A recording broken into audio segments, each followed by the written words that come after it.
Eu estou lendo aos poucos as alegações finais da defesa de Bolsonaro e queria falar sobre alguns pontos que eu achei interessantes.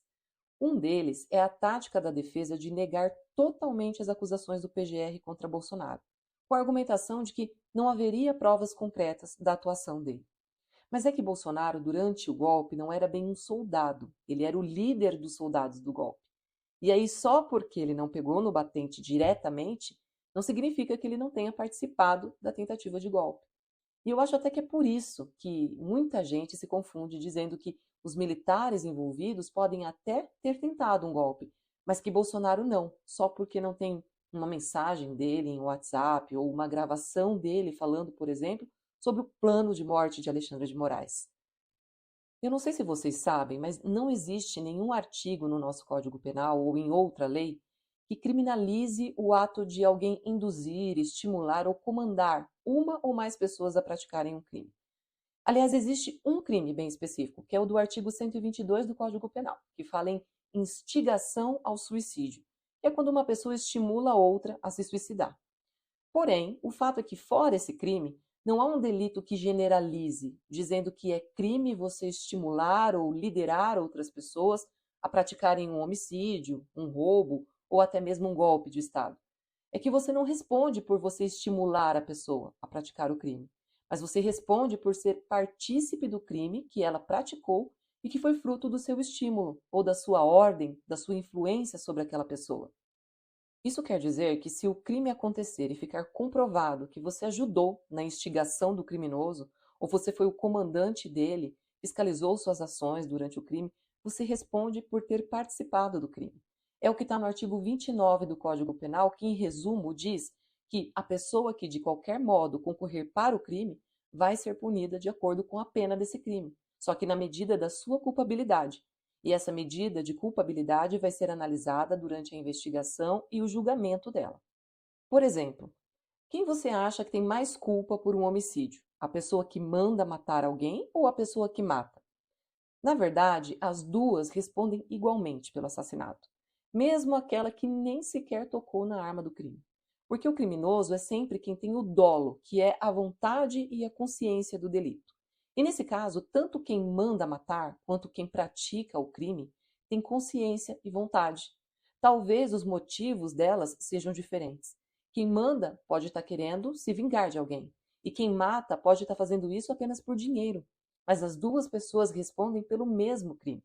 Por isso que, se você é o líder de uma organização de pessoas com um plano para praticar um crime qualquer, mesmo que você não pegue nenhuma arma, não faça nada, não tenha a responsabilidade pelo seu planejamento, mas se você mandou, instigou, liderou as pessoas, aprovou as ações e é inclusive um dos beneficiados pelo crime, então você também responde por ele.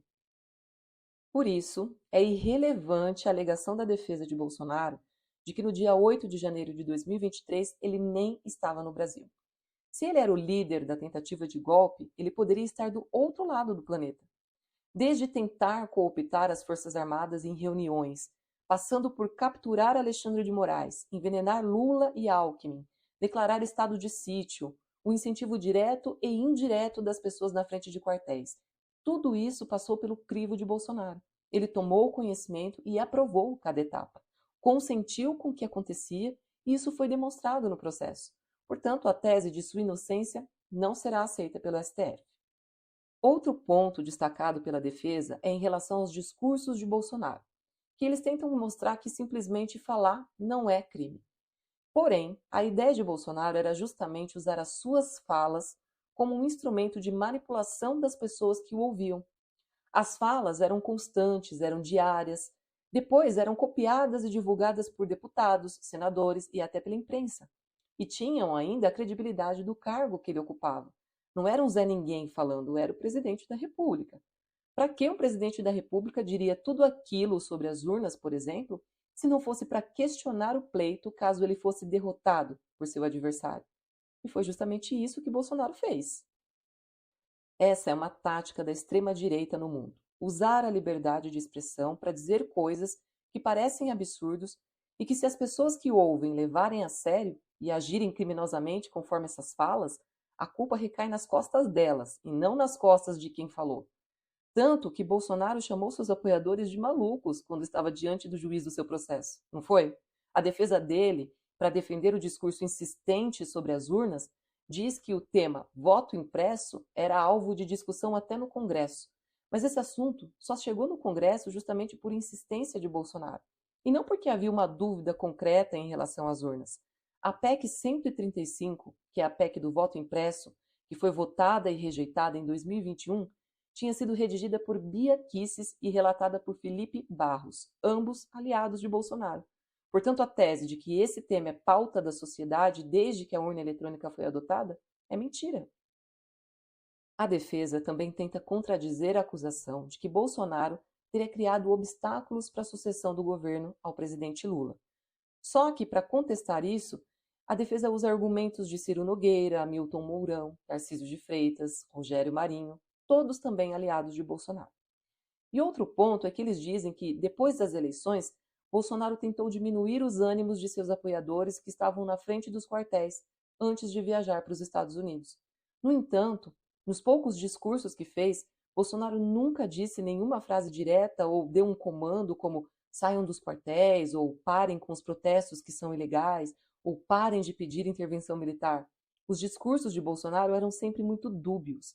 Ele chegou a dizer num pronunciamento, em novembro de 2022, que as manifestações que estavam acontecendo nos quartéis e aquelas dos caminhoneiros que estavam fechando as estradas eram bem-vindas, que elas deveriam ocorrer de uma forma pacífica e sem prejudicar a população, mas que eram bem-vindas. Mas como poderia ser normal dizer que aqueles atos, mesmo pacíficos, deveriam ser mantidos se o que aquele povo pedia era uma intervenção militar? Se as eleições já tinham ocorrido e Bolsonaro já tinha perdido, por que as manifestações eram bem-vindas? Não há solução para quem perde o pleito eleitoral. Além disso, enquanto Bolsonaro fazia esses discursos duvidosos, seus aliados, deputados, senadores, militares e até representantes do agronegócio também reforçavam esses discursos na frente dos quartéis, mantendo a mobilização que já estava instalada. Portanto, é visível que o objetivo de Bolsonaro era manter a força daquelas ações golpistas, por um motivo que na época a gente não sabia, mas que hoje nós sabemos, que é a invasão dos três poderes no dia 8 de janeiro de 2023. Portanto, também esse ponto levantado pela defesa de que as falas de Bolsonaro, por serem apenas falas, não podem gerar punição, não vai prosperar diante do STF, já que ele foi o líder e as outras pessoas foram um instrumento de suas ações.